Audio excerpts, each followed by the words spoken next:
It's not every day that a piece of media deeply impacts you, sinks its angler teeth jaws into you and rips your heart out. Not every day that's happening, is it? And yeah, the comic book guy's talking about a video game. Oh, get a life. If you've never played Outer Wilds, I suggest you do so. If you have already played this game, feel free to skip this section. It's just a recommendation to those who have not played it. Skip to here if you want to get straight to the juicy stuff. The spoiler section, the review of a lifetime.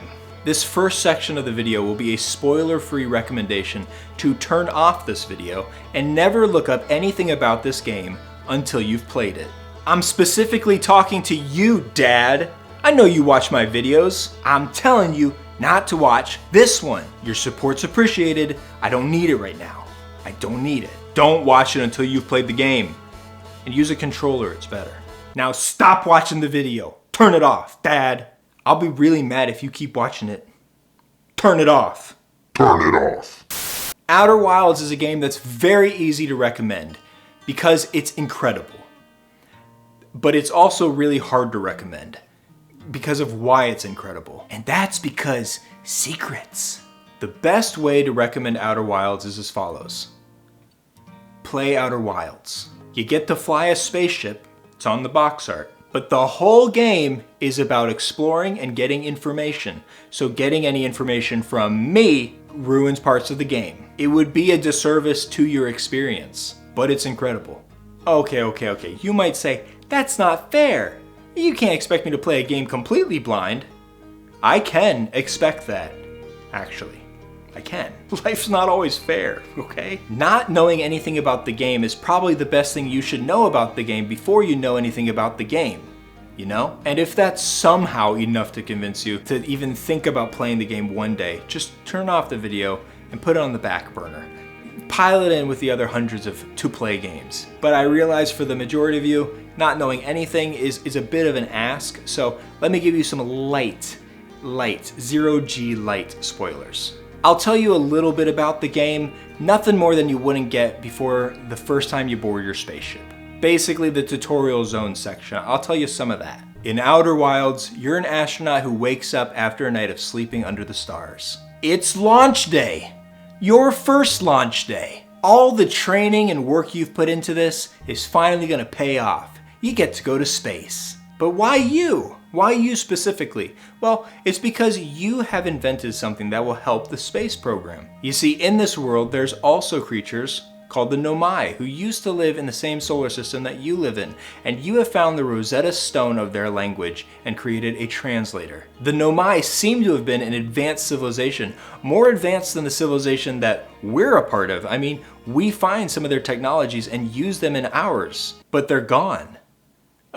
How does an advanced civilization just disappear? Now it's your mission to go across the solar system, collecting some clues and evidence about where did they go? Why were they here? That's right, your mission is one of archaeology and exploration, unraveling the mysteries and lore of bygone eras that may still affect you to this day. You get to go to a bunch of cool looking planets. Each of them are going to be unique, and each of them are going to have lots of secrets and mysteries to uncover throughout your entire journey. The art is incredible, the music is incredible, the story is incredible. All three of these things work together to just create an experience that's pretty unlike any you've probably had. So let's see, if you like exploring new things, discovering secrets, going to lots of cool planets and seeing cool new stuff, there you go. And you get to roast marshmallows by the campfire. So if you have any inclination to play this game, click off this video, because if you watch any more, your best experience possible is going to be forever ruined. Lost in space. You have been warned. Okay, alright, with that heavy spoiler warning out of the way, let's get down to business. No, to talk about space. Was that game amazing or what? I mean, writing this review honestly feels like the first time I got into the ship and decided to launch. It's hard to know where to start, but like that first launch, there's really nothing else to do but to just go. So I'm gonna go with it and just see where I land. And I landed on the Addle Rock. After exploring the moon pretty thoroughly and getting very intrigued on where to go next, I ran into Esker. And of course I chatted with him and had a marshmallow, and that's when it happened.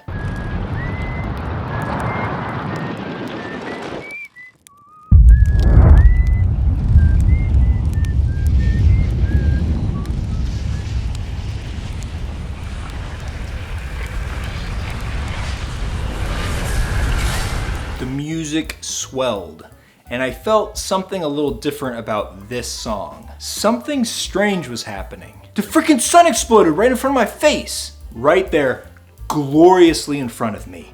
Kaboom! Me and Esker stared it down like champs. I say that because I looked at him being like, is he freaking out? But that little stoic amphibian, he didn't care. He seemed unfazed. But I wasn't. I was freaking the fudge out. And then I wasn't. I was dead. But then I wasn't dead. What? I was waking up looking under the stars again. But that's weird. I thought I would have woken up where I got my memory taken from the statue. What the heck's up with that? Obviously, later I learned that's just when I got connected to the Ash Twin, but that's not where the loop started. Ingenious. But for a long time, that's where my mind was at. I was like, why am I not starting there? But after waking up, I knew what the game was about. I got it. I had to stop the time loop, and I had to stop the sun from exploding.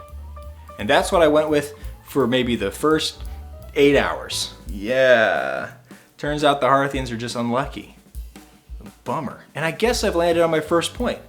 The music swelling and changing my emotions, that really got to me. And it was something I noticed from the very beginning. The music was beautiful. So let's talk about the music. Or actually just the sound design in general. Holy cow. Fantastic stuff. Not once did I tire of the songs. And using songs as a way to track others, ingenious. Every time the Sun Swung song would come on, I was filled with an emotion of maybe joy and sadness, knowing my time was coming to an end, but just beginning again. This bittersweet feeling that my work wasn't done yet, but my work for that day was. And at first, it kind of annoyed me sometimes, where I was in the middle of something and I was like, so inconvenient, what a bad time for it to happen. But I very quickly learned to embrace it, like, oh, I can do reckless, crazy stuff, and it doesn't matter. Until I saw a projection of the Ash Twin and 3 glowing statues, and I thought, oh no! Because I saw that projection pretty early on. I kept looking in Timber Hearth for a while, and I got to that inside pretty quickly, and I was like, I've done 1, 2, 3, 4. I've done like 6 cycles so far. There's 3 things lit up. There's a bunch off. Is that how many cycles I've done? Do I only have 3 more cycles left? The next cycle I went there were still 3. The next cycle I went there were still 3. The next cycle I went there were still 3. Yeah, I was a bit paranoid, okay? But then I knew I really had as much time as I wanted, so I went hog wild and tried to just fill up my log. And I'm not the smartest gamer. I had to fill up my entire log to figure out the story, and the Ash Twin project was the last question mark on my whole thing. It was the last place I discovered. And when I discovered it, I realized there's the warp core. Everything clicked into place. Questions that I kind of had still got fully answered, and I was like, all right, next run, we're doing it. No practice runs, just going for it. And holy cow, the music, when taking the warp core and heading out, sheesh, my hands were trembling. Like I was like, oh no, now if I die, it's game over. Like I've got to do this right. Because that music and that melody really was anxiety inducing. Like, holy cow. And then you finally plug it in, you warp to the final location, and the music just cuts and the unnerving ambiance happens. Ooh.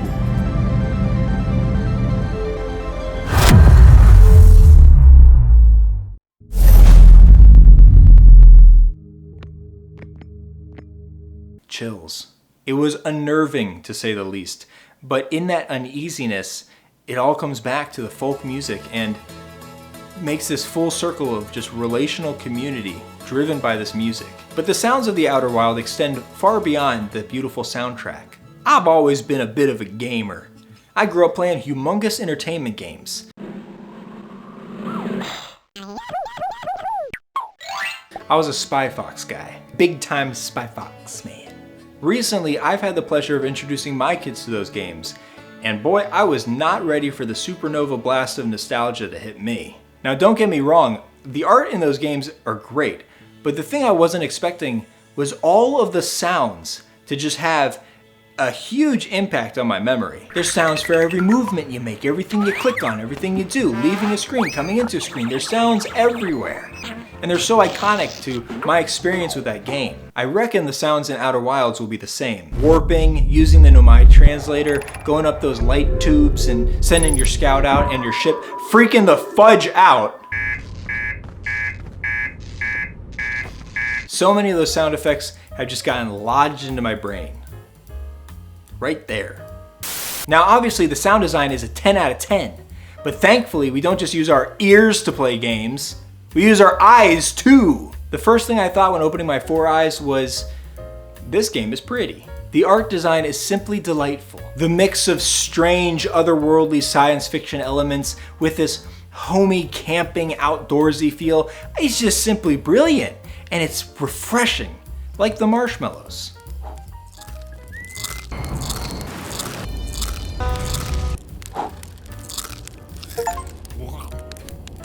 The fact that your ship is this duct-taped hodgepodge of metal and wood is as terrifying as it is cute. Space is scary, and you will probably die. But it's fun. The sense of curiosity the world gives you was obviously intentional. The creators are on record for saying that the initial design of the game had all the Hearthians opposed to you doing space travel, and you were going to be the one exception, the guy who really wanted to do it.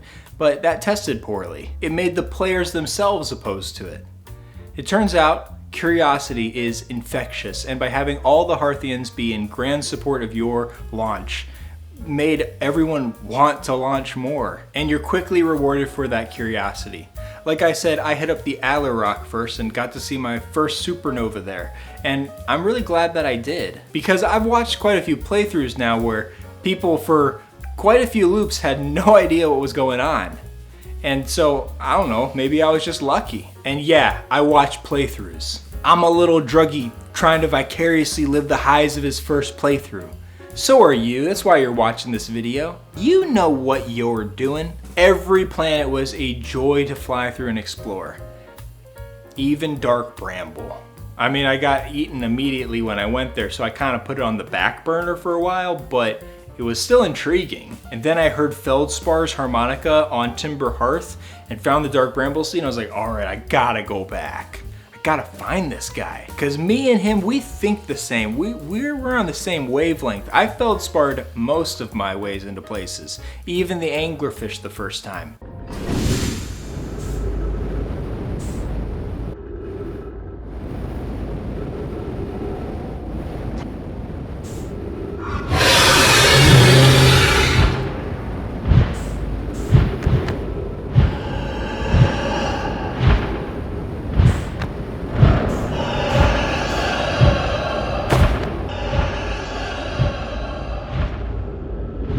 I cheesed it. I thought the trick was to fly your jetpack against the floor so that they couldn't chomp down on you because the ground was kind of curved and they couldn't get their mouth on you. And it felt really cheesy to do that, but it worked, I guess. I thought I was super clever, but I wasn't. Keeping the ship is a lot better.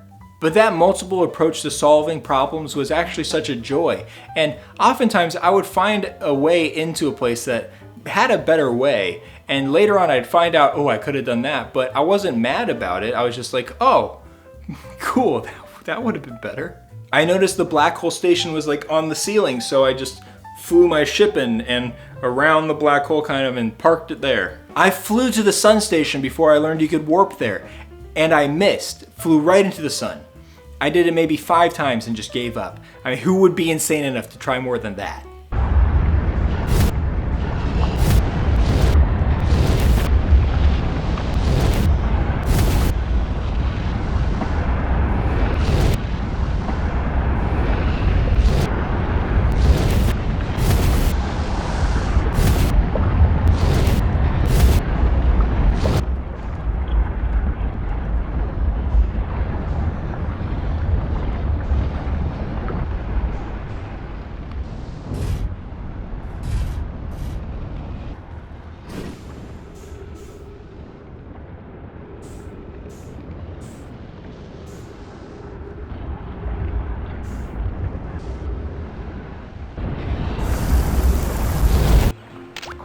There wasn't a single planet that didn't just continually surprise me with all the new little secrets I could uncover, each one being uniquely beautifully animated and designed. The art direction kept my interest for every duration of every loop, which is probably why, even though I'd say one more loop and I'm done, I'd be pulling all-nighters.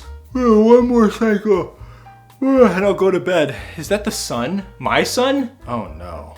Brittle Hollows, Black Hole, Timber Hearth's underwater caverns, Giant Deep's hurricanes, the Ash Twin sand timer system. Man, it was just so cool. But obviously not just because the art was pretty. I mean, if it was just a bunch of worlds to go to, I mean, that would be interesting, but it wasn't interesting enough to really want to keep exploring, which leads us to the next section. Archaeology is the search for fact,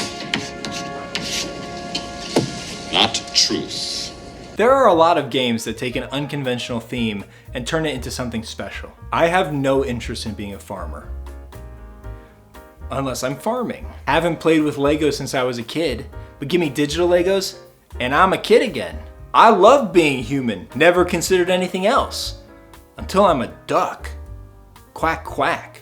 Outer Wilds seems like it's a game about space, about flying a ship and exploring different places. And it is. But there's no guns, no fighting. You're not doing all that common space stuff. You're not colonizing or expanding territory. There's no alliances or diplomacy. You're not constantly warping super far away and seeing stuff that's like, oh my gosh, I'm 100 million light years away. Wow. None of the typical space stuff you'd expect. No. At its core, the game's about archaeology, but like the cool aspects of it.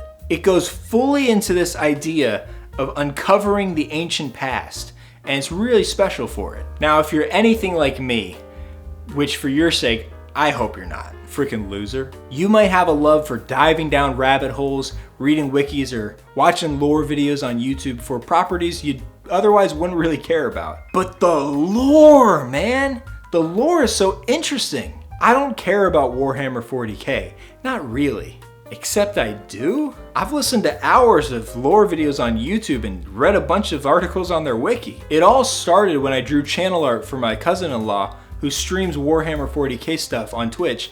Check him out if you're interested in that stuff. But I wasn't really interested in that stuff, at least not the game. It was the lore that I liked. Same goes for A Song of Ice and Fire. I'm a fantasy reader, but I've never really felt like I wanted to read that series. But that has not stopped me from watching all of Alt-Shift-X's videos on YouTube. Just hours on end of that guy. Listening to people theorize about mysteries and diving into the lore of worlds, I mean, that's just fascinating to me. But more than the core story, the stuff that you can't answer is oftentimes more interesting to me. Like the main story of A Song of Ice and Fire is good, but I was really interested in learning what happened to old Valyria, or learning about all the nations that are even further east, the ones that haven't been really explored, the ones that aren't really in the book. What's up with that? The unknown is infinitely interesting because it's a giant question mark that just wants to be answered. Why did the Nomai die? Why did they leave us? Why did they blow up the sun? Why is the sun still blowing up? Is it the interloper? Is that what's happening? Does it fly into the sun and blow it up? I can stop it. Can I stop it? Is this stoppable? But what's up with these moving rocks? They freaky. What's glowing under the surface of Giant's Deep? Can I get there? What is that? That looks like a jellyfish from Feldspar. Can I eat it? He said not to eat it. I'm not gonna eat it. Am I? Why is there a city under the crust of Brittle Hollow? There's a freaking black hole there. How do I get out of these caves without getting eviscerated by sand? Oh no, I'm gonna die again. Oh no, no, no. Oh man. A space game is perfect for this. Space is a great unknown. And the whole game is structured like this hidden wiki that you've got to uncover the articles to find, and oh, I love it. But when you uncover them all, there's more to the story. There's something that it leaves you with, which is a sense of, we're pretty ego-driven, you know, us humans. Everyone's the main character in their own life, am I right? It's easy to get an overinflated view of yourself. And even when we don't have everything figured out, we have everything figured out. Or at least we figured out we don't have everything figured out, so we can figure that out. What I'm saying is it's not always easy to feel small when you think of yourself so large. But this game made me feel tiny, very tiny. The universe is a big place. A really big place. There's so much I don't know. There's so little time to figure it out. Our sun is gonna explode too. The universe is ending. Ah! Be still. Enjoy the music of the universe. Sit around a campfire and have a marshmallow. Don't you lose that sense of wonder. The universe of the Harthians and the Nomai might be over, but ours isn't. And there's a lot left to discover, to wonder at. The curiosity that the game left you hasn't left you. It's just starting over in a new universe. So explore that one, learn its secrets, enjoy its beauties, because the world we live in, the universe we've got, the people that live in it, that's still special. Our world is beautiful, and so are the people in it. I don't know. This game was just special to me. I know there's so much more I could talk about this game, but there's not enough time. But I had to talk about it for at least a loop. Just like our little Harthian had his experience end with a song, I felt like I too had to end my experience with this game singing its praises. But now I gotta play the DLC.